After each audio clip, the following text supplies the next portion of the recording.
네, 아시아 태평양 경제협력체 정상회의의 하이라이트인 본회의가 잠시 뒤에 막을 올립니다. 전 세계의 시선이 경주에 쏠리고 있는데요. 외교 안보와 경제 영향까지 두 분과 자세히 짚어보겠습니다. 남성욱 숙명여대 석좌교수, 허준영 서강대 경제학부 교수와 함께하겠습니다. 어서 오십시오. 안녕하십니까. 네. 자, 오늘 드디어 에이펙 정상회의가 공식 시작이 되는데요. 일단 어떤 주제로 어떤 프로그램들이 마련이 돼 있을까요? 예, 일단은 본행사가 되면 그야말로 하이라이트인데 네. 이미 예고편이 너무 재밌게 끝나가지고 본편을 과연 예고편마치 볼지 그게 조금 걱정스럽습니다. 네. 일단은 한미 정상회담이 있었고요. 또 하이라이트인 미중 정상이 끝났겠고 한일 정상회담까지 끝난 상황에서 오늘은 그야말로 경주 선언문이라는 우리로서는 이제 하나의 성과물인데 네. 그거를 이제 도출하는 약간의 의전적인 행사가 좀 될 가능성이 크고요. CEO 서밋이라고 그래서 뭐 주로 젠슨왕이 어제 삼성동 치킨집에서 깐부 회동을 했는데 네. 주로 이제 기업인들 중심으로 해서 우리가 이 아시아 경제협력의 주도권을 갖는 어떤 선언을 만들어내는 그 문안 작업이 저는 뭐 오늘 본행사의 가장 하이라이트라고 볼 수 있겠습니다. 네. 예, 이 경제 쪽 그 이슈도 상당히 큰 상황인데 교수님께 여쭤보겠습니다. 지금 젠슨왕의 행보에 상당히 주목을 많이 받고 있지 않습니까? 사실 한국이 기뻐할 발표가 준비되어 있다라고 얘기를 했는데 어떤 내용이 나올까요? 그러니까 요거를 맥락을 보시면 SK하이닉스 최근 굉장히 주가도 뜨거웠고 잘하고 있다고 생각을 했고 네. 삼성전자는 생각보다는 조금 안 풀리고 있다라고 생각했던 부분이 뭐냐? HBM이라고 하는 고사양 반도체를 이 엔비디아에 납품을 해야 되는데 SK하이닉스는 너무 잘하고 있었어요. 예. 근데 삼성전자는 여러 가지 뭐 기술적인 이슈가 좀 있어서 이거 최근에 못 하고 있었거든요. 그러다가 최근 들어서는 드디어 삼성전자의 엔비디아 납품이 멀지 않은 거 아닌가. 그러니까 그 얘기는 이제 바꿔 얘기하면 엔비디아의 퀄 테스트라고 하죠. 엔비디아의 납품이 조만간 이게 통과하는 거 아닌가라는 얘기가 있는데 그렇게 되면 사실은 삼성전자가 최근에 HBM에서 생각보다 잘 안 풀리고 있는데라고 하는 부분이 또 혈이 좀 뚫릴 수 있는 부분이 있거든요. 예. 그런 부분에 있어서 조금 기대하는 부분이 있지 않나. 그게 아마 제가 보기엔 좋은 소식 중에 하나일 것 같고요. 예. 또 하나는 이제 SK하이닉스는 지속적으로 엔비디아와의 파트너십 계속 공고히 갈 것 같다. 그런 얘기를 왜냐하면 이제 에이펙이 열리는 장소가 한국이잖아요. 네. 그렇게 보다 보니까 아무래도 한국 기업들에 대한 얘기가 아마 나올 것 같다. 그게 지금 이제 관전 포인트인 것 같습니다. 네. 그렇군요. 말씀하신 대로 지금 에이펙 최고경영자 서밋의 특별 연사로 오늘 저녁에 이제 나서게 되는데 엔비디아가 어쨌든 협업의 대상으로 한국 기업을 했다는 것은 어떤 의미가 있을까요? 그러니까 이게 보면 그렇습니다. 젠슨왕 대표 스스로는 대만 출신이고 네.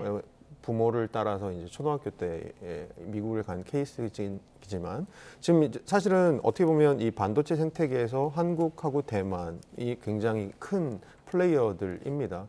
그 HBM만 말씀드렸지만 최근 들어서는 어쨌든 간에 AI 칩뿐만이 아니고 우리 메모리 반도체 같은 것도 굉장히 많이 지금 들어가는 상황이거든요. AI 하는 데 있어서. 그런데 그 메모리 반도체를 잘 하는 나라가 어딜까라고 보면 이제 한국입니다. 우리나라의 뭐 삼성전자, SK하이닉스 등이 있죠. 그렇게 봤을 때는 사실은 이번에 젠슨왕 CEO가 왔을 때 어떻게 보면 이제까지는 조금 우리나라 기업들에 대한 발언을 좀 자제한 부분이 저는 있었던 것 같아요. 근데 열리는 장소가 한국이다 보니까 한국 기업과 어떻게 할 건데 엔비디아 어떻게 할 건데에 대한 얘기들이 본격적으로 나오면서 아마 최근 들어서 이제 저희 주가 지수도 4,100까지 가고 굉장히 뜨거운 상황인데 그 중심에는 이제 반도체가 있죠. 그런 측면에서는 우리나라 반도체 기업들의 업황 이런 것들이 향후에 더 좋아지지 않을까라는 기대들 지금 있는 것 같습니다. 네. 예. 자, 지금 이제 본회의의 회원국 모두가 이제 함께 서명을 할 그 경주 선언에는 어떤 내용이 담길지 이게 궁금한데 미국이 보호무역에 반대한다라는 그 문구를 공동 성명에 넣는 것에 대해서 좀 곤란하다는 입장을 밝힌 것 같더라고요. 네, 한미 정상회담에 이제 모두 발언을 비교해 보면 이거 좀 동상이몽이 심하구나. 사실 이재명 대통령의 연설은 이제 연대 서로 잘해보자, 협력해서라는 단어죠. 그런데 트럼프 대통령 연설 때는 뭐 미국 우선주의를 한참 얘기를 했습니다.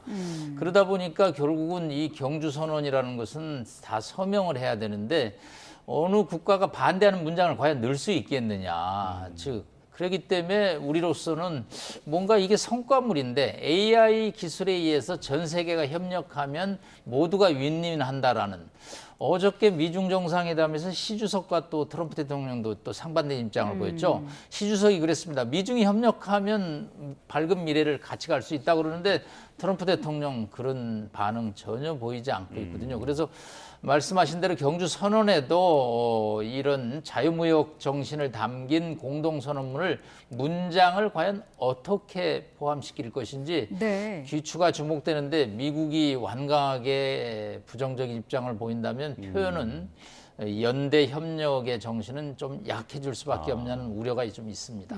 교수님께서는 어떻게 예상하세요? 미국이 어쨌든 강력한 보호무역 노선을 펴고 있기 때문에 그 회원국 간에 좀 이견을 조정하는 게 숙제지 않겠습니까? 그러니까 그 이재명 대통령이 그저께 했던 CEO 서밋의 환영사 네. 개회사에 저는 많은 얘기들이 담겨 있다고 생각하는데요. 거기서는 명시적으로 어떤 얘기를 하셨냐면 자유무역에 대한 얘기를 하셨고요. 네. 그리고 에이펙이 이전에 우리나라에서 열린 적이 있는데 그게 2005년에 부산에서 열린 에이펙이 있죠. 근데 그렇게 생각을 해보면 그 당시에는 어떤 환경이었냐라고 생각해보면 2001년에 중국이 WTO에 가입하면서 전 세계가 뭔가 세계화라는 테마로 묶이고 있었던 때입니다.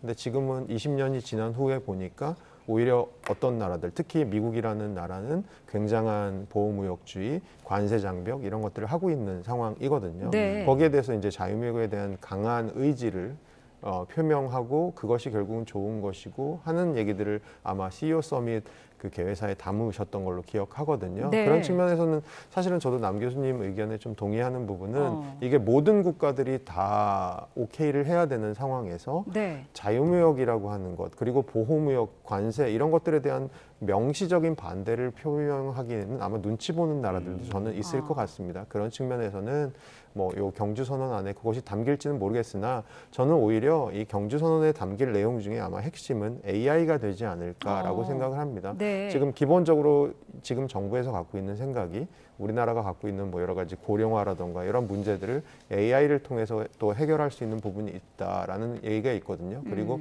동북아 AI 어떻게 보면 지금은 미국과 중국 중심으로 가고 있는 AI에 대해서 동북아의 AI를 강조하는 부분이 분명히 있거든요. 네. 그런 부분들이 아마 담기지 않을까 생각하고 있습니다. 네. 예. 자, 어제 있었던 미중 정상회담도 좀 자세히 짚어보겠습니다. 6년 만에 재회를 했었죠. 트럼프 미국 대통령과 시진핑 중국 국가주석 100분 동안 담판을 이어갔습니다. 서로 주고받은 폭탄 관세와 보복 조치들을 일단 무르고 내년 4월 중국에서 2차전을 예고했는데요. 승자는 누가 될까요? 베이징에서 강정규 특파원이 보도합니다. 경주 에이펙을 계기로 6년 만에 손을 맞잡은 미국 트럼프 대통령과 중국 시진핑 주석. 한쪽은 너스레를 떨며 들이밀고 한쪽은 말없이 몸을 빼는 모습이 지난 2019년과 비슷했습니다. 관세 압박으로 무역 적자를 만회해야 하는 미국과 이를 방어해야 하는 중국의 현실이 투영된 겁니다. And we're going to have a very successful meeting, I have no doubt. But he's a very tough negotiator. That's not good. 그러나 협상장에서의 공개 발언은 달랐습니다. 트럼프가 시 주석을 치켜 세우며 34초 동안 짧은 인사치레만 건넸던 반면 President Xi is a great leader of a great country. 시 주석은 상호 보복의 악순환을 끊어야 한다며 3분 18초 동안 뼈 있는 말을 이어갔습니다. 作为世界前两大经济体，时而也会有摩擦。中国和美国可以共同展现大国担当。 100분 만에 끝난談判. 6년이란 공백과 관세 전쟁의 골을 메우기엔 짧았습니다. 애초에 없었던 폭탄 관세와 보복 조치들을 서로 무르는 다소 허무한 거래에 그쳤습니다. 중국 측은 세부 합의 사항을 공개하지 않은 채 두 정상의 상호 방문 계획 정도만 전했습니다. 3선을 할 수 없는 트럼프, 시간은 4연임 수순에 들어간 시진핑의 편입니다. 요란했던 무역 전쟁의 승패는 결국 가리지 못한 채 일단 내년 4월 중국에서 2차 담판을 예고했습니다. 베이징에서 YTN 강정규입니다. 네, 미중 정상회담 전 세계가 주목한 회담이었는데 전체적인 내용이 좀 기대 이하였다는 평가들이 있더라고요. 일단은 어제는 트럼프 대통령의 저는 완패라고 봅니다. 네.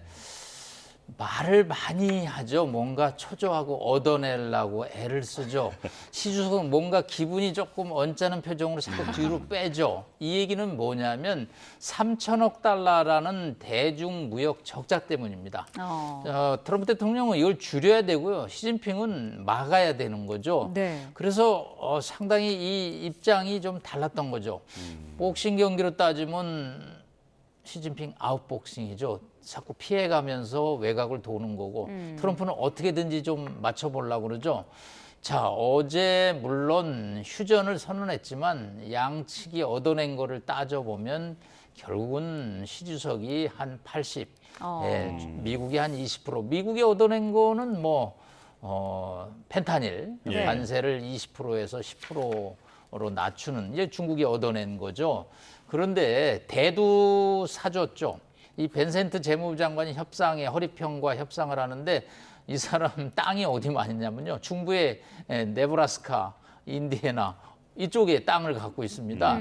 콩 생산지거든요. 이거 중국이 한 60-70% 사주는데 결국은 그동안 수입 중단하고 예. 아르헨티나로 가고 미국 농민들의 불만을 샀는데 이제 대두 수입을 개시하겠다 보니까 일단 미국이 얻어낸 것처럼 보이지만 네. 전반적인 측면에서는 중국이 방어를 성공했다. 그러니까 어제 시 주석의 메시지를 이런 함의로 봅니다. 2016년 1기 때 시 주석이 말하라고 트럼프 리조트에 가서는 굉장히 그 약간 의뢰 위치였습니다.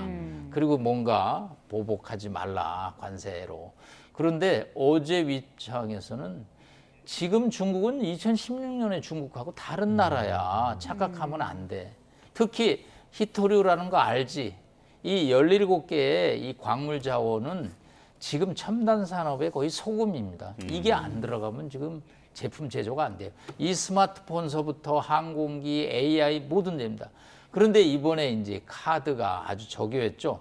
지난 4월에 미국이 150%까지 관세를 부과했습니다. 중국이 145%까지. 그런데 트럼프 대통령이 물러선 원인은 결국은 히토류 무기화거든요. 네. 이걸 전 세계가 중국에 외주를 줬더니 이게 이제 하나의 부메랑이 돼서 돌아오고 있는 상황에서 이제는 카드가 누가 더 많을까 이렇게 보니까 중국이 카드가 결코 적지 않은 상황이라 어제 회담에서는 결국 내년 4월에 내가 먼저 갈게 베이징에 그리고 당신이 6월쯤 와. 뭐 그런 정도로 이렇게 타협을 하고 먼저 간다라는 얘기는 뭐냐면 누가 아쉬운 게 많냐. 트럼프 대통령 아쉬운 게 많다라는 것을 우회적으로 표현했다고 볼 수 있겠습니다. 네. 예.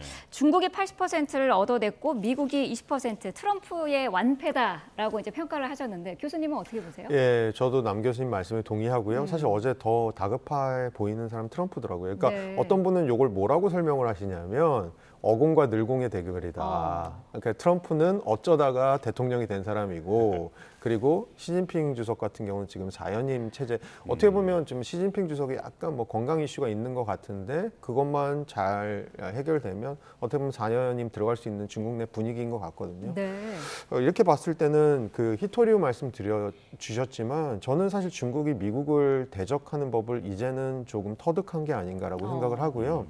트럼프 1기 때 제가 말씀을 잠깐 드리면 1기 때 트럼프가 이제 미국과 중국 사이에 관세 전쟁이 있었는데 미국이 중국에 대해서 관세를 올리니까 중국이 보복 관세를 하잖아요. 네. 근데 중국 공무원들이 일을 되게 잘한 게 보복 관세를 그냥 하는 게 아니고 굉장히 전략적으로 했다라는 겁니다. 어떻게 전략적으로 했냐 네. 보면 공화당과 민주당 사이에 경합주들이 있잖아요. 거기서 나오는 생산물에 대해서 먼저 관세를 세게 하고 그 다음에 공화당 본진에서 나오는 물건으로 관세를 옮겨왔다. 그 얘기는 뭐냐면 저희 관세를 보통 뒤에 폭탄이라고 부르잖아요. 네. 진짜 공중에서 투하하는 폭탄처럼 정밀 타격을 하는 겁니다. 관세를 가지고. 그렇게 해서 미국의 정치 역학을 만드는 건데 이런 것들 그래서 농산물 얘기 주셨고 히토류 얘기 주셨고요. 어떻게 보면 중국은 미국에 대해서 지금 수출하는 게 GDP 비중이 한 3%, 맥스로 잡으면 3% 정도 됩니다. 그러면 중국 생각은 뭐냐? 쌍순환 같은 거 해서 이제는 미국에 대한 수출 의존도 감소하더라도 네. 우리 좀 내수 부양하고 글로벌 사우스 같은 데다가 조금 더 많이 수출하면 된다라는 그 어떻게 보면 생존 전략을 터득한 것 같거든요. 그런 측면에서는 제가 보기에는 시간이 약간 중국 편일 가능성이 좀 크지 않을까라는 생각도 하고 있습니다. 예. 네. 지금 사실 이번 그 갈등을 계기로 보면 히토류는 막강하다라는 게 증명이 된 것 같은 느낌인데 사실 미국이 지금 히토류의 그런 대체 공급망을 확보하기 위해서 노력하고 있다 보니까 이제 중국도 언제까지 히토류에만 매달릴 수는 없는 것 아니겠습니까? 그렇다면 앞으로 갈등이 계속된다면 서로 주고받을 카드는 뭐가 예상이 됩니까? 그러니까 뭐 미국은 계속해서 관세나 아니면 지금은 이번 회담에서는 아마 의제로 올라오지 않기로 서로 합의를 한 것 같은 게 뭐냐면 뭐 소프트웨어 같은 거 수출 통제 같은 것들 미국이 최첨단 기술에 대한 중국 수출 통제가 있을 것 같습니다. 그런데 뭐 그런 것까지 나중에 조금 더 감정이 올라가면 할 수는 있겠죠. 네. 그리고 근데 이제 조금 히토류 같은 경우는 단기적으로 이게 해결되지 않을 거. 그러니까 반대로 생각하면 중국의 레버리지가 될 수 있는 부분이 뭐냐면 전 세계 히토류 매장량은 뭐 호주도 있고 브라질도 있고 굉장히 많습니다. 그런데 이 히토류를 정제하는 데 있어서 굉장히 많은 화학약품도 들어가고 굉장히 많은 환경 파괴가 벌어집니다. 그러니까 요거를 낮은 노동력과 환경 파괴 부담에도 불구하고 할 수 있는 나라가 중국이거든요. 그래서 네. 중국이 사실 전 세계 히토류 정제 히토류의 90%를 지금 생산하고 있는 마당에 최근에 미국이 호주와도 뭐 MOU 맺고 히토류 공급망 확대하고 하더라도 제가 보기엔 단기적으로 할 수 있는 것은 굉장히 제한적이라고 생각을 합니다. 그래서 한편으로는 히토류, 또 한편으로는 저희 흔히 많이 얘기하는 게 뭐냐면 그런 거거든요. 중국이 미국에 그 저가 공산품 수출 안 하면 미국 그 월마트라고 하는 데가 그러니까 아무래도 저가 상품 파는 데가 크리스마스 때 매대가 빌 수 있다라는 얘기들 많이 하거든요. 예. 그런 측면에서는 중국이 미국이 우리한테 할 수 있는 것도 많지만 한편으로는 우리가 미국한테 제재할 수 있는 것도 굉장히 많다라는 생각들에 대한 어떤 공감대가 지금 중국 내에 있지 않나라는 생각 좀 하고 있습니다. 네. 예. 이 외교 안보적으로는 어떤 카드가 있을까 궁금한데 대만 문제나 이런 것도 아주 예민한 문제잖아요. 가장 예민한 문제죠. 그래서 어제 미중 정상회담이 이제 모두 발언 끝나고는 비공개로 전환됐는데 저는 트럼프 대통령이 이 문제를 거론하지는 않았을 거로 추정을 한다. 왜냐하면 이거는 중국의 아킬레스건을 건드리는 거거든요. 예. 이 문제에 관해서는 양보가 없다라는 입장이기 때문에 이 타이완 문제에 관해서는 나중에 워싱턴으로 돌아가서 불만이 있을 때 아마 외곽으로 던지는 전술을 쓰지 아마 시 주석 면전에서 하면 이게 사실은 서밋이라 정상회담은 사전에 의제를 90% 조정을 합니다. 이번 회담의 골격은 말레이시아 아세안 회담에서 벤센트 장관과 허리평 중국 부주석이 윤곽을 잡고 이것을 정상들이 확인하는 절차지 갑자기 의제 정리되지 않은 대만 문제를 하면 일어납니다. 예. 이거는 회담을 깨자는 거 아니냐. 리청성이라고 중국의 상무장관이 있었는데요. 그 양반이 강경한 대미주의자거든요. 그랬더니 미국이 그 사람이 오면 우리 협상 안 한다고. 이 외교라는 게 서로 상대방을 배려 의전이 시작되는데 타이완 문제는 너무나 심각한 문제이기 때문에 그 문제를 얘기한다는 것은 아마 시 주석이나 왕이 장관이 일어날 수준의 문제이기 때문에 어제는 그런 문제는 거론이 안 되고요. 이제 이 문제는 이제 카드를 꺼냈다 넣었다를 아마 미국이 애둘러서 구사할 것으로 보입니다. 네. 그렇군요. 어쨌든 트럼프 대통령은 내년 4월 방중을 공식화했고요. 그 이후에 시 주석의 답방 가능성도 열어놓은 상태인데 이 부분은 무난하게 진행이 될까요? 네, 일단 이제 11월 중간 선거를 앞두고 있습니다. 네. 이제 레임덕이 오느냐 안 오느냐. 왜냐하면 3선을 하겠다고 본인이 주장하지만 미국 헌법 위반이거든요. 그렇기 때문에 이 중간 선거를 잘못하면 나머지 2년은 정말로 레임덕에 시달리죠. 자, 뭔가 성과를 내야 됩니다. 사실 이번에 한미 정상회담에서 2천억 불의 현금, 1,500불의 마스가 프로젝트를 합의한 거는 트럼프 대통령의 대국민 홍보 자료를 만들기 위한 겁니다. 자, 아세안에 미국 대통령 잘 안 가거든요. 말레이시아 쿠알라룸푸르 가서 아세안 관세 협상 포장했고요. 미국 가서 5,500불 기업들로 포장지 만들었습니다. 한국까지 완성을 시켜야지 워싱턴 돌아가서 지지자들한테 우리가 아세안을 내가 이번에 가서 정리했다. 자, 내년 4월에 중국 가서 내가 완전히 정리하고 오겠다. 사실 트럼프 대통령은 사실과 진실에 구분이 없습니다. 본인이 이겼다 그러면 이긴 거고 졌다는 표현을 쓰지 않습니다. 그렇기 때문에 저는 내년 4월에 방중을 해서 또 그래야지 또 10월 말 노벨 평화상까지 또 겨냥하거든요. 네. 뭐 김정은도 베이징 갔다가 또 평양에 오지 않겠냐는 지금 시나리오까지 나오는데 하여튼 뭐 방중 방미는 서로 정상들이 손해나지 않는 외교 의전 행사죠. 그래서 뭐 서로 입장을 강화시키죠. 왜냐하면 시주석도 지금 호준영 교수님 얘기했지만 2027년 이후에 4연임에 들어가야 되거든요. 트럼프를 막을 사람은 시주석밖에 없다라는 여론도 중국 원로그룹 사이에서 매우 중요한 얘기이기 때문에 서로 방미 방중은 저는 이루어질 것으로 보입니다. 예. 그렇군요. 미중 정상회담을 마친 중국은 내일은 이재명 대통령과 정상회담을 갖습니다. 내일 첫 정상회담을 통해서 한중 관계가 새로운 전기를 맞을지도 관심입니다. 특히 한반도 비핵화 문제와 한류를 제한하는 이른바 한한령의 해제를 둘러싸고 두 정상 간에 어떤 논의가 오갈지 주목되는데요. 정인영 기자가 정리했습니다. 시진핑 중국 국가주석 11년 만의 방한에서 알 수 있듯 한중 관계는 오랜 기간 냉랭한 분위기가 계속됐습니다. 박근혜 정부 시절 사드 배치 결정 이후 사이가 틀어진 뒤 문재인 정부 들어 관계 복원을 꾀했지만 코로나 사태에 따른 교류 단절로 크게 진전을 보진 못했습니다. 급기야 전임 윤석열 정부는 대내외적으로 한미일 삼각공조를 공고히 하며 한중 관계는 급속도로 얼어붙었습니다. 이재명 정부가 시진핑 주석을 국빈으로 초청하며 공을 들이는 건 이 같은 흐름을 바꿔보려는 강한 의지란 해석이 나옵니다. 지금 국빈 방문을 하시는 건데요. 일단 우리가 중국하고의 어떤 정치적 신뢰 같은 것들을 이번에 다지는 거 이게 첫 번째인 것 같고요. 한중 정상회담에서 우리가 주도할 구체적인 의제로는 우선 한반도 비핵화 문제가 거론됩니다. 이 대통령은 중국 언론에도 밝혔듯 한반도 비핵화를 위한 건설적 역할을 시 주석에게 요청할 걸로 예상됩니다. 한국 콘텐츠를 제한하는 한한령이 해제될지도 주목할 부분입니다. K컬처가 지금 세계의 주목을 받고 있는 만큼 이 K컬처와 관련되어 있는 다양한 산업적인 측면에서도 그렇고 인적 교류에서도 마찬가지고 활발하게 논의되고 확산되어야. 중국이 미국에 대한 수출 통제를 유예한 첨단 산업 핵심 물질 히토류 공급을 안정화하는 방안 역시 회담 테이블에 오를 전망입니다.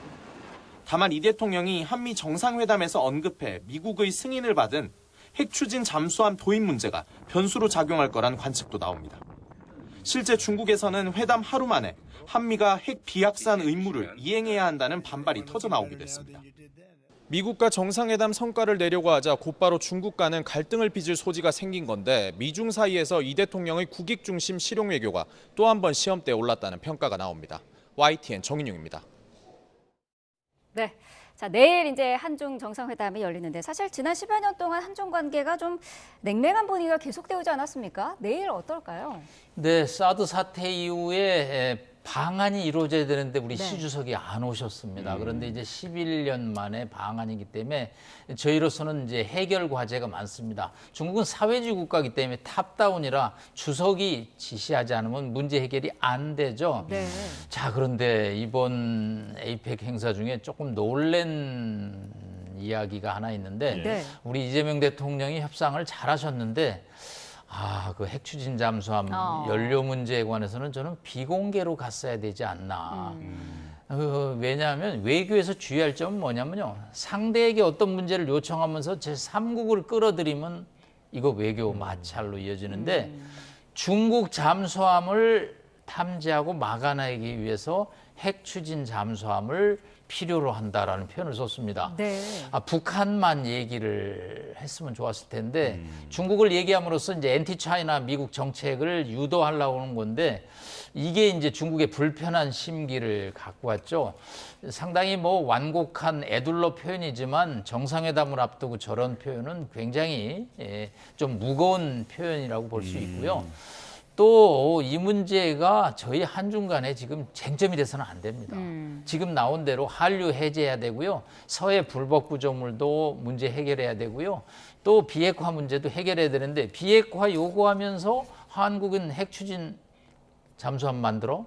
이거 뭔가 앞뒤가 조금 안 맞는 듯하는 뉘앙스가 있어서 이 문제를 중국 측에다가 잘 설명을 좀 할 필요가 있다고 봅니다. 네. 특히 우리 입장에서 오픈해서 트럼프 대통령이 얘기했는데 우리는 연료를 달라고 그랬는데 트럼프 대통령은 조금 동문서답을 SNS에 올렸습니다. 필리조선소에서 건조하자. 우리 배 만들 수 있거든요. 미국 배 지금 못 만들거든요. 네. 근데 한화가 그 조선소에 투자 인수를 하고 있죠. 아마 트럼프 대통령의 의도는 이번에 한화 오션을 제재 대상으로 삼았죠, 중국이. 그러니까 거기서 만들려고 이제 중국을 겨냥한 발언인데 저희로서는 미중 간의 싸움에 말려드는 것이 국익에 그렇게 도움이 되지는 않거든요. 네. 그래서 연료 우라늄 농축만 한국이 하는 걸 이번에 허용한다라고 했으면 문제가 간단할 텐데 무슨 필리조선소에서 건조를 해야 된다. 이거 20년 걸려도 제가 보기에 건조될지 안 될지 의문인 사항입니다. 그래서 한중 정상회담은 녹록치 않은 그런, 물론 중국이 이 문제를 가지고 회담을 무겁게 끌고 가지는 않을 겁니다. 왜냐하면 이재명 대통령이 내년에 중국을 2번 가시게 됩니다. 왜냐하면 내년도 에이펙 의장국입니다. 중국이. 그리고 또 한중일 정상회담이 또 있습니다. 그런 상황에서 한국과의 관계를 개선함으로써 또 한미 관계에 대한 틈을 보는 것이 중국의 입장이기 때문에 한중 정상회담을 무겁게 가고 가지는 않지만 우리가 얻어내려고 하는 것이 좀 쉽지는 않아 보이는 회담 분위기가 조성됐다, 그렇게 표현하고 있습니다. 네, 자, 핵잠수함 부분은 짚어볼 부분이 좀 많기 때문에 그 부분은 잠시 뒤에 좀 더 구체적으로 짚어보도록 하고요. 자, 한중 정상회담 의제를 앞서서 저희가 기자의 리포트를 통해서도 봤습니다만 한반도 비핵화 문제도 있고 한한령이 해제될지 이 부분도 관심이고요. 또 히토류 공급 같은 이런 부분의 안정화 방안, 경제 분야 이런 부분도 좀 많지 않겠습니까? 네, 그 2017년 그러니까 어떻게 보면 이제 코로나가 있기 이전에 우리나라의 한 그 연구소에서 분석한 결과를 보니까 한한령으로 인해서 국내 산업이 피해가 생기는 게 연간 한 22조 원 정도 되더라라고 굉장히 큰 숫자입니다. 네. 사실은 뭐 중국 관광객들이 오는 것뿐만이 아니고 우리나라의 컨텐츠들을 중국에 수출하는 거 이런 것들이 전반적으로 굉장히 영향을 주는 것 같은데요. 네. 그런 측면에서 사실은 중국에서는 어떻게 보면 요거를 어느 정도 풀어주느냐. 최근 들어서도 우리나라 걸그룹 중에 한 그룹이 중국에서 콘서트를 하려고 하다가 취소가 된 사태도 있습니다. 그렇게 봤을 때는 한한령이 완전히 누그러진 건 아닌구나라는 생각들을 최근 하고 있고 네. 제가 들었던 얘기 중에 굉장히 재밌는 얘기가 그거였습니다. 코로나 때 중국도 외국 관광을 못 가잖아요. 네. 봉쇄를 하니까요. 근데 이제 한국에 대한 수요가 그때 굉장히 많이 늘어났었습니다. 막 K-뷰티라고 해서 중국 여성분들이 막 한국식 화장을 하고 그런 게 굉장히 커지고 있었는데 그거를 중국 정부에서 어떤 수요로 뺐냐 하면 동북 삼성을 가라. 그러니까 동북 삼성을 가면 한국의 대체 관광지가 될 수 있다. 그래서 동북 삼성이 한때 또 굉장히 관광지로서 저희가 생각하는 연변이 있는 그쪽이죠. 그쪽을 되게 관광지로서 중국 정부에서 굉장히 프로모션을 심하게 했다고 하더라고요. 그런 네. 식으로 최근 들어서는 이제 K-뷰티가 중국에 나가고 있는 쉐어도 좀 줄고 있고 뭐 이런 것들을 전반적으로 보면 중국이 자국의 혼, 중국의 혼 이런 것들을 어떻게 보면 시진핑 주석 하에서 3년임 체제 하에서 지금 하고 있는 것 같습니다. 그런 측면에서는 한편으로는 중국이 이 한국에 대한 그 연결고리들을 어떻게 보면 약간 좀 약화시키고 있는 부분도 저는 있을 것 같아서 그게 우리 먹거리로 보면 사실은 중국 수출이거든요. 그런 측면에서는 조금 이 양국의 관계가 아까 남 교수님 말씀해 주신 대로 좀 잘 풀려야 되는 부분이 있는 것 같습니다. 예. 그 사실 최근에 그 한중이 서로 그 단체 관광객 무비자 입국 열어주지 않았습니까? 이걸 보면 양국 관계가 좀 온기가 돌고 있는 게 아닌가 싶은데 최근 분위기 어떻게 보고 계세요? 그러니까 전반적으로 약간 풀어주는 중국의 입장에서는 한국과 스킨십을 좀 늘리는 분위기는 가고 있는데 아까 남 교수님 지적해 주신 대로 이 중국은 사실 누구 눈치도 봐야 되냐면 북한 눈치도 좀 봐야 됩니다. 그런 측면에서는 어떻게 보면 한국에 대해서 야 너네 미국의 엄브렐러 밑에 있지 말고 우리 쪽으로 와라고 하기에도 우리나라에 줄 수 있는 게 첫째 제한적이고 그리고 우리나라에 주기에는 또 북한 눈치를 봐야 되는 부분도 굉장히 많거든요. 그런 측면에서는 뭐 중국이 전반적인 분위기는 약간 온화한 분위기로 가고 있지만 이것들이 아주 급격하게 막 뜨거워지는 분위기로 갈 수 있냐? 저는 개인적으로는 약간 거기에 대해서는 의문을 갖고 있는 편입니다. 네. 네. 한반도 비핵화 문제도 우리가 주도할 구체적인 의제 가운데 하나로 꼽히고 있는데 이 부분은 사실 이미 이 대통령이 중국 언론 인터뷰에서 밝히지 않았습니까? 네, 일단은 이제 지난 9월 3일 날 천안문 망루에서 9.3 전승절 행사가 열렸습니다. 네. 중국이 대일전에서 승리한 지 80주년이다. 여기 김정은 위원장 갈까 말까 저희가 많은 관심이었는데 거의 뭐 옆에 붙어 있다시피 합니다. 이번에 트럼프 대통령 왔을 때 좀 만났으면 하는데 최선희 외무상이 모스크바 가고 전략 순항 미사일 발사함으로써 무산됐는데 이런 이제 이면에는 결국은 동북아의 국제정치 구조가 있는 거죠. 일단 중국은 북한의 가치를 높이 평가합니다. 왜 과거에는 뭐 핵실험하는 골치덩어리였는데 지금은 트럼프를 상대할 수 있는 아주 VIP급 인사가 됐던 거죠. 네. 그렇기 때문에 우리가 요구하는 중국을 통해서 북한을 좀 누르는 뭐 설득하는 그런 구조가 이제 상당 부분 어려워지지 않았느냐. 북한 입장에서는 좌중국 우 러시아라는 뒷배를 믿고 지금 뭐 트럼프 대통령의 만남 요구를 거의 묵살할 정도의 지금 수준까지 와 있기 때문에 네. 이 중국을 통해서 북한의 비핵화를 설득하는 노력이 과연 계속 유효할 수 있을까? 이제 이런 노력은 하지만 성과를 거두는 것은 점점 시간이 갈수록 어려워지고 있다. 사실은 한중 관계에서 더 중요한 거는 저는 경제 협력이라고 생각합니다. 네. 우리 호준영 교수님 전공 분야시긴 한데 자, 한국이 안미 경중의 시대는 끝냈다라고 이제 미국이 얘기하고 이재명 대통령도 얘기를 했습니다만은 네. 안미 경중에 다 끝난 거는 아니고요. 중국하고의 이제 과거에 이렇게 수출 구상국에서 이제는 경쟁 국가가 됐는데 여전히 중국과의 경제 교류를 통해서 우리가 실리를 찾아야 할 부분이 많다는 것이죠. 사실 어저께 이 젠슨왕이 왜 삼성동에서 이재용 이장하고 깐부 치킨 모임을 했느냐? 엔비디아를 이제 중국에 수출하는 것이 자유로워졌다라는 것을 미중이 합의했다라는 측면이 있거든요. 자, 엔비디아의 수출은 결국은 삼성, SK 하이닉스하고 다 연결이 돼 있습니다. 이런 문제에 관해서 중국의 어느 정도의 기브앤테이크 협력이 필요하거든요. 그래서 우리가 지금 대중 적자가 이제 누적되기 시작하는데 대중 적자를 개선하는 그런 경제협력 구조를 이번 정상회담에 저는 논의를 해야지 네. 비핵화니 이런 문제가 일본의 화두에 오르는 건 조금 조심해야 될 것으로 보입니다. 네. 예. 사실 이번 에이펙 기간 중에 북미 정상이 좀 만날 가능성이 있지 않을까라는 예상도 있었습니다만 결국에는 회동이 이제 성사되지 못했는데 트럼프 대통령이 귀국길에 이 회동이 성사되지 못한 거에 대해서 아쉬움을 나타냈죠. 네, 바쁜 일정 탓에 대화를 하지 못했지만 김정은을 만나기 위해서는 다시 한국을 찾겠다라는 약속도 했는데요. 이 부분은 권종기 기자의 리포트 내용 들어보고 다시 오겠습니다.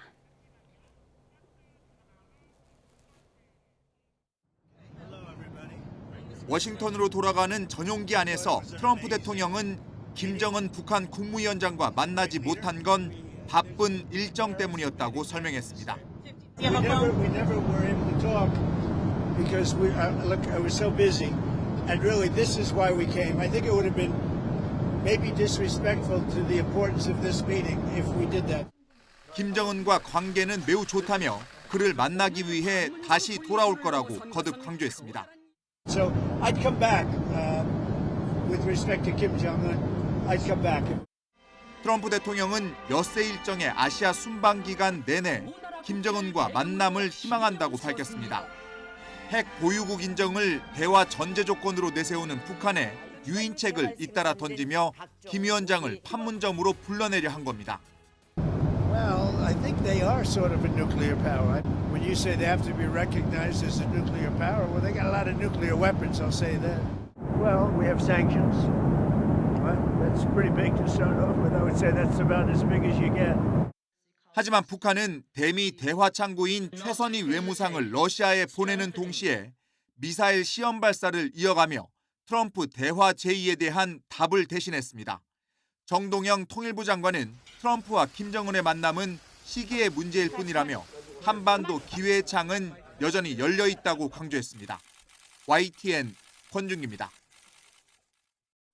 네, 트럼프 대통령이 그동안 뭐 열심히 러브콜을 보냈습니다만은 북한은 사실 순항 미사일 시험 발사라는 걸로 이제 대응을 하지 않았습니까? 아직 미국과의 대화가 좀 급하지 않다라고 판단한 걸까요? 김정은 위원장도 트럼프 대통령의 발언을 봤을 겁니다. 텔레비전 네. 보고.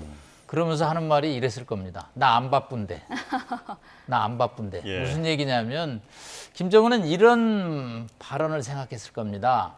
만나고 싶을 때 계속 만나주면 내가 만나고 싶을 때 못 만난다. 즉 트럼프 대통령이 또 오해하는 게 2016년에 시주석이 아니듯이 지난 2019년에 김정은이 지금 아닙니다. 좌중국 우러시아를 등에 업은 김정은의 위상은 거의 뭐 세계 정상급에 있습니다. 자, 이번에 내가 왜 번개 미팅에 나가? 내가 가서 얻을 게 뭔데? 아마도 이제 핵 군축회담을 해야 되는데 저 판문점 좁은 데 가서 사진 찍기용, 언론들은 좋죠, 사진 찍기에. 그것으로 내가 얻는 게 뭔데? 작년 11월에 김정은 위원장이 이런 얘기를 했습니다. 내가 미국과 갈 때까지 가봤다는 거죠. 그러니까 두 차례 정상회담, 판문점, 번개팅 다 해봤는데 손에 쥐는 게 없었던 거죠. 자, 김정은 입장에서는 나는 이렇게 누구 만나고 가다가 시간 날 때 잠깐 보는 미팅 그런 거 안 해. 내년에 나를 만나고 싶으면 에어포스 원을 타고 평양으로 들어와. 저는 그 시나리오를 생각을 하고 있을 거라고 봅니다. 예. 그렇기 때문에 핵 군축 협상, 대북 제재 해제, 특히 이번에 주목되고 있는 점 중에 하나가요. 언론에서 짚어주지를 못했는데 김정은이 봤을 겁니다. 지난 2019년 6월에 32시간 전에 화답을 줘서 판문점 번개팅이 이루어졌는데 이번에 뭘 봤냐면 일본 방문 중에 납치자 가족을 만나나 안 만나나. 그게 미일 간의 협상의 진통 내용이었습니다. 네. 트럼프 입장에서는 김정은이 이걸 만나면 싫어할 텐데 그래서 안 만나려고 그랬을 때 워낙 일본에서 강력하게 요청을 해서 이건 안 만나면 안 된다. 그래서 결국은 이제 트럼프가 5,500억 달러 때문에 만났죠. 자, 그걸 김정은이 보고 이 트럼프 대통령이 자세가 아직 안 돼 있구나. 우리를 만날. 이거는 이런 지금 미팅을 하는 내가 아니야. 그래서 내년에 나를 만나고 싶으면 5월에 따뜻할 때 평양 순환공항에 내리면 그때 정식 회담을 좀 하자. 특히 회담은 군축 회담이 돼야 되고 대북 제재 해제 회담이 돼야 된다라는 강력한 메시지를 이미 전달을 했는데 네. 트럼프 대통령이 이제 자꾸 이렇게 옛날 생각을 자꾸 많이 하시는 것 같아요. 예. 네. 자, 핵보유국 지위와 그리고 경제 제재 완화 약속 이 두 가지가 사실은 트럼프 대통령이 지금 김정은 위원장에게 약속을 했어야 사실 나오지 않을까 이렇게 전망이 됐었는데 경제 제재 완화 이 부분은 어떤 내용이 핵심이라고 보십니까? 뭐 경제제재 완화라고 하는 게 지금 북한의 경제 구조를 보시면 수입하고 있는 나라의 대부분이 중국입니다. 그러니까 사실은 저희 최근에 아까 교수님도 말씀해 주셨지만 러시아랑 북한이 스킨십이 좀 늘어나면서 뭔가 러시아가 북한에 줄 수 있는 게 되게 많을 것처럼 생각을 하시는데요. 사실은 러시아가 북한에 대해서 뭐 군사 분야에서 줄 수 있는 건 있을지 모르지만 경제적으로는 사실 북한의 중국 의존성은 굉장히 큽니다. 이 측면에서는 아까 우리 남성욱 교수님 말씀해 주신 것처럼 중국이 북한에 대해서 한편으로는 굉장한 레버리지로 생각을 하고 있고 또 한편으로는 북한은 우리에게 경제적으로 굉장히 종속이 돼 있어라는 생각도 분명히 하고 있는 것 같습니다. 그런 측면에서는 사실은 미국이 북한에 대해서 뭐 경제 제재 예를 들어서 뭐 어떤 생션을 하든지 간에 사실 뭐 외화자금 동결 이런 것들을 할 수는 있겠지만 그것들에 대해서는 북한은 이미 뚫을 수 있는 방식들을 다 하고 있는 것 아닌가 싶습니다. 예. 네. 자, 이제 잠시 뒤면은 에이펙 정상회의 공식 개막이 되는데요. 시진핑 주석도 참석을 하죠. 시 주석은 어제 미일 정상회담 이후에 별다른 공식 일정이 없었고요. 그동안 호텔에서 휴식을 취한 것으로 알려졌습니다. 네, 오늘은 에이펙 정상회의를 시작으로 이제 본격적인 외교 행보에 나설 것으로 보이는데요. 현장 취재 기자 연결해 보겠습니다. 자, 이윤재 기자, 현장 나와주시죠. 네, 시진핑 주석이 머문 경주 코오롱 호텔 주변에 나와 있습니다. 네, 지금 그곳 분위기 어떻습니까? 네, 삼엄하다는 표현이 딱 맞을 것 같습니다. 제가 있는 이곳은 시진핑 주석이 머문 호텔에서 500m 정도 떨어진 곳인데요.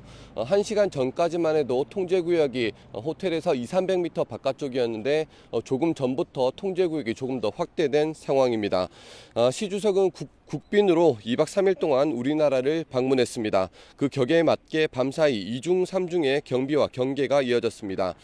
특히나 이 호텔은 주변이 숲으로 둘러싸여 호텔 겉모습조차 잘 보이지 않습니다.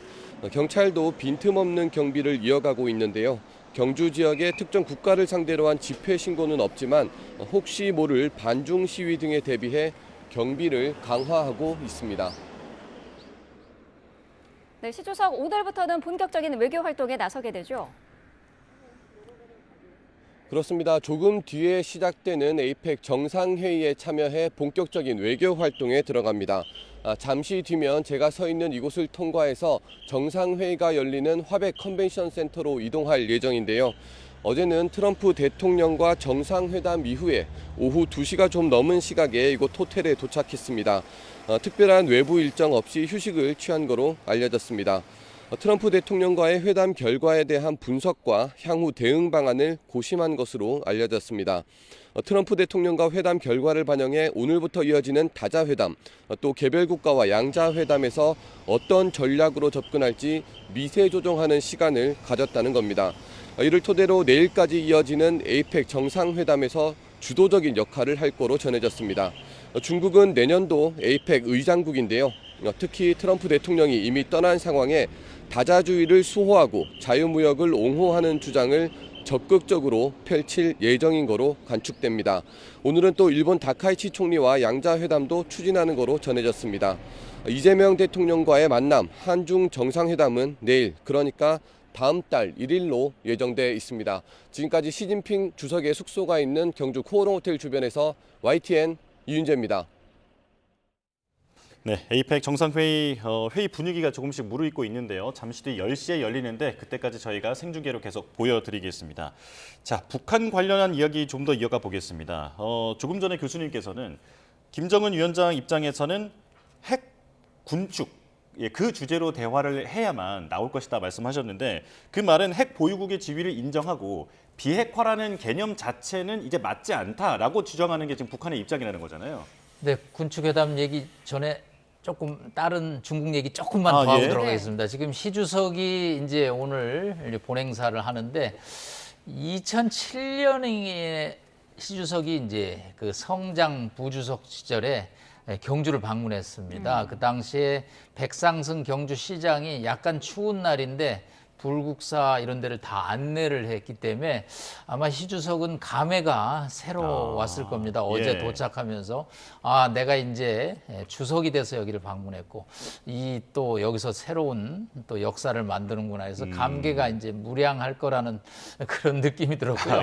이제 핵군축으로 돌아오면 뭐 북한이 한 3년 전부터 노래를 부르는 얘기가 북한은 핵 포기의 대상이 아니라는 얘기죠. 이제는 핵 군축을 해야 될 때지 우리가 비핵화의 대상이 돼서 미국과 협상하는 일은 없다라는 얘기를 표현하고요. 이거는 주권의 문제라는 표현을 썼고요. 그리고 어떤 보상 대가를 치르더라도 우리는 핵을 포기하지 않는다라는 걸 아예 헌법에 명시를 할 정도입니다. 자, 이 대북 제재가 그동안에 북한의 아킬레스건이었는데요. 네.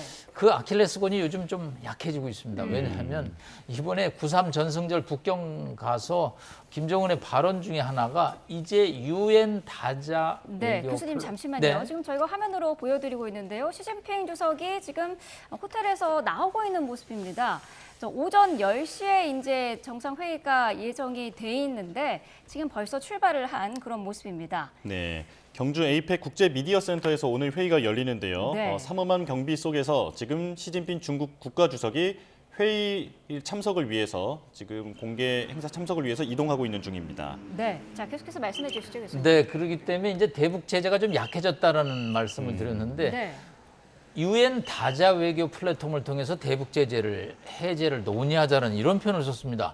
사실 유엔 안보리가 다 제재를 만들었거든요. 근데 5나라 중에 중러가 이제 뭐 거의 아주 뒤에 백업을 시키고 있기 때문에 중로를 통해서 제재를 11건 중에 5건을 해제해달라는 게 하노이 노딜의 원인이었는데 이제 그거를 자기가 스스로 푸는 주도자가 되겠다는 얘기를 하기 때문에 대북 제재 해제 카드도 옛날보다는 약해졌고 결국은 이제 나 만나려면 핵 군축, 즉 핵을 지금 북한이 한 50개 정도 갖고 있는 걸로 보는데 한 절반 정도는 내가 포기 동결하고 절반 정도는 계속 보유한다.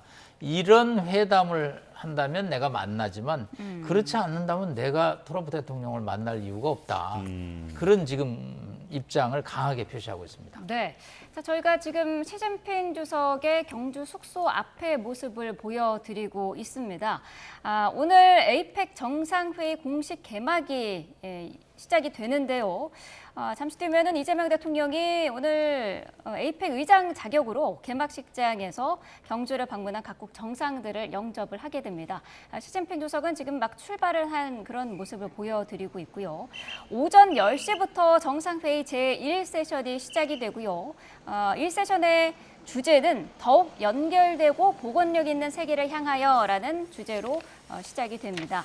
보호무역 흐름이 강해지는 가운데 각국의 무역협의, 무역협력, 또 상호 투자를 강화하기 위한 방안 등이 논의가 됩니다.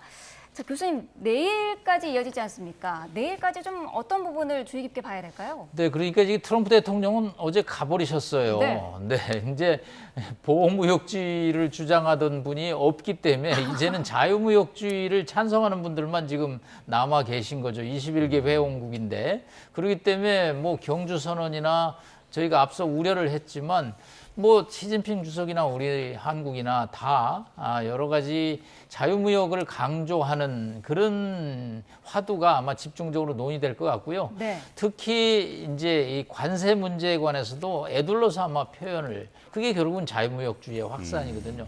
그다음에 아까 허준영 교수 말씀한 대로 AI, 뭐 고령화, 환경, 뭐 이런 뭐라고 그럴까요? 좀 소프트한 주제라고 그럴까요? 그런 주제 중심으로 회의를 이끌어가면서 또 이제 양자 간에 활발한 서로 소통을 할 것으로 보입니다. 네. 어제 뭐 우리가 캐나다 총리하고 이렇게 회담을 하고 또 일본하고 회담을 하고 양자 회담이 중간중간에 이루어지는데 사실은 뭐 다자 회담은 약간의 이벤트 성격이 강하고 양자 간의 그런 협력 그런 것이 좀 저희가 예의주시해야 될 것으로 보입니다. 네, 예. 경주 숙소 앞에 저 모습은 시진핑 주석의 참모진이 아마 먼저 출발을 한 것으로 지금 추정이 되고 있고요.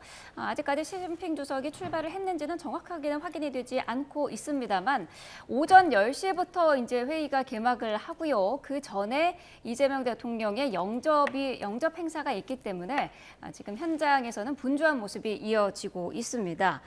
예. 자, 허 교수님, 우리가 경주 선언이 채택될 것인가 이 부분에 대한 얘기도 앞서 나눠봤는데 지금 보면 미국이 보호무역주의를 좀 주창하고 중국은 자유무역주의를 주창하는 듯한 뭔가 어색한 그림이 좀 펼쳐지고 있거든요. 시대가 바뀌었다 이렇게 이해하겠습니까? 아무래도 저희 좀 눈여겨보아야 될 게 트럼프 대통령 물론 3선을 하겠다고 지금 얘기를 하고 있고 트럼프 2028이라는 모자를 쓴 공화당 지지자들 최근에 볼 수 있는데요. 네. 트럼프 대통령이 3선을 하건 안 하건 미국의 다음 리더십이 어떤 형태, 어떤 얼굴을 가진 리더십일까를 저희는 좀 볼 필요가 있을 것 같습니다. 미국 내에서 최근에 여론조사 같은 걸 해보면요. 세계화를 통해서 미국 경제가 좀 더 좋아진 부분, 그거는 인정. 다만 세계화 같은 것들을 통해서 싼 물건이 외국에서 들어오면서 내 일자리가 없어지는 거, 내가 만든 제조업 공장이 없어지는 것들에 대해서는 굉장한 공포감을 갖고 있는 게 지금 미국 내 여론 같거든요. 그렇게 봤을 때는 트럼프 대통령의 다음 대통령이 누가 되더라도 사실 미국의 리더십은 이전과는 다를 가능성이 저는 좀 있다고 생각하는 편입니다. 그런 측면에서는 우리가 이제까지의 보호무역, 자유무역이라는 테마가 아마 조금 선회를 할 가능성이 있지 않나라는 것에 좀 대비를 할 필요가 있다고 봅니다. 네. 예. 자, 에이펙 정상회의 하이라이트인 본회의 잠시 뒤에 막을 올리는데요. 관련된 내용 두 분과 함께 짚어봤습니다. 남성욱 숙명여대 석좌 교수, 또 허준영 서강대 경제학부 교수와 함께 했는데요. 자, 지금 증시가 개장을 했는데 현장 상황도 잠시 보도록 하겠습니다. 자, 코스피와 코스닥 색깔이 다릅니다. 코스피는 소폭 하락 출발하고 있고 코스닥은 상승 출발하고 있는 상황인데요. 자, 어제 장중 4,100선을 넘었던 코스피, 한미 관세 협상 그리고 미중 긴장 완화 같은 호재가 많았지만 이런 차익 실현 매물과 미국 연준의 파월 의장의 발언이 좀 매파적으로 해석이 되면서 시장에는 악재로 좀 작용한 듯한 느낌이었습니다. 지금 코스피와 코스닥 분위기가 상당히 좀 다른 상황인데요. 원달러 환율도 보겠습니다. 3.5원 오른 1,430원으로 개정했는데 한미 관세 협상 타결 이후에 좀 소폭 진정되는 듯 했지만 다시 튀어오르는 모습입니다. 자, 허 교수님께 좀 질문 드리겠습니다. 지금 환율이 가장 좀 관심인데 한미 관세 협상에서 여러모로 안전장치를 마련했다라는 소식이 알려진 이후에 1,440원대까지 갔던 원달러 환율이 1,420원대로 수직 낙하를 했었거든요. 그런데 곧바로 다시 튀어 올랐단 말입니다. 왜 그렇다고 보십니까? 그러니까 환율 시장도 전형적으로 반응이 초반에 굉장히 강한 시장인데요. 제가 보니까 200억 달러라고 하는 게 얼마 전에 그 한국은행 이창용 총리도 얘기하셨지만 우리나라가 갖고 있는 외화 자산이 저희 IMF 때에 비해서는 굉장히 많이 늘었습니다. 다만 그 외화 자산을 운용해서 나오는 운용 수익, 그로부터 받는 이자나 배당 수익 같은 걸로 우리가 환율에 부담 없이 1년에 조달할 수 있는 달러가 대충 한 150억에서 200억 달러 정도 된다. 근데 이번에 나온 게 1년에 200억 달러 상한이라는 게 어떻게 보면 그 상한선에 또 걸려 있는 부분이거든요. 시장이 생각하기에는 관세 협상 잘 된 부분도 있지만 200억 달러라는 게 결국은 한국 경제에 좀 부담이 되지 않을까라는 것들에 대해서 끊임없이 지금 의심을 하고 있는 상황으로 보입니다. 네. 예. 알겠습니다. 오늘 두 분 말씀 여기까지 듣겠습니다. 남성욱 숙명여대 석좌 교수, 허준영 서강대 경제학부 교수와 함께했습니다. 고맙습니다. 고맙습니다. 감사합니다.